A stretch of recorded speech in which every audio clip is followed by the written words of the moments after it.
And President Donald Trump returned home to this controversy after wrapping up his first foreign trip.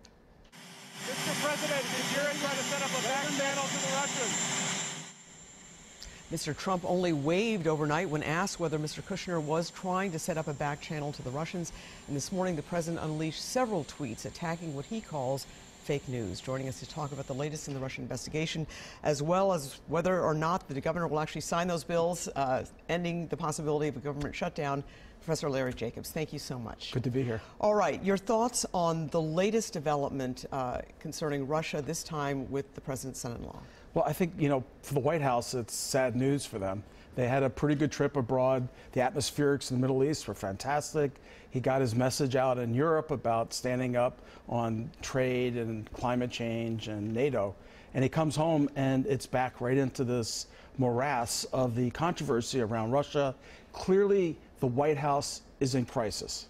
The White House is setting up a kind of Bill Clinton-ish war room to handle the tough news stories and the drip, drip, drip of this story that just won't end. And the war room you're referring to, I believe, is when President Clinton was under investigation by a special prosecutor in the Monica Lewinsky episode. But let me ask you about this. Where does this latest allegation sort of rank? And there's no absolute denial from the White House. We are being told it's fake news.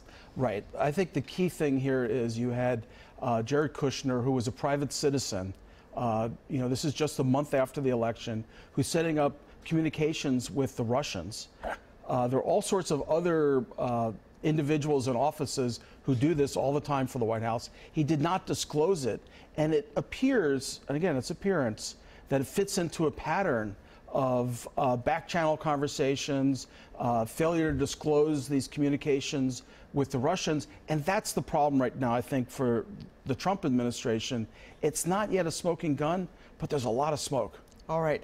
There are two major bills that the Trump administration is hoping to continue to move forward. One is the president's budget, which has enormous impacts for states like Minnesota, all states, and also the health care bill in the Senate.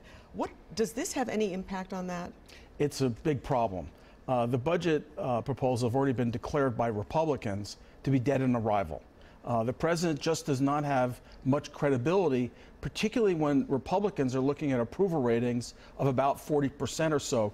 On health care, it's quite likely that Republican senators, which is where the bill is right now, could lose their careers. And do you want to put that on the back of a president who you may not trust? But Republicans, Donald Trump still has an 80% approval rating amongst Republicans. He remains very popular amongst Republicans. Any thoughts about that? And the fact that, is this unusual that this is happening just 4 months into a presidency? It's without precedent. I can't think of a president who so early in the administration is under fire with the I word, impeachment being mentioned.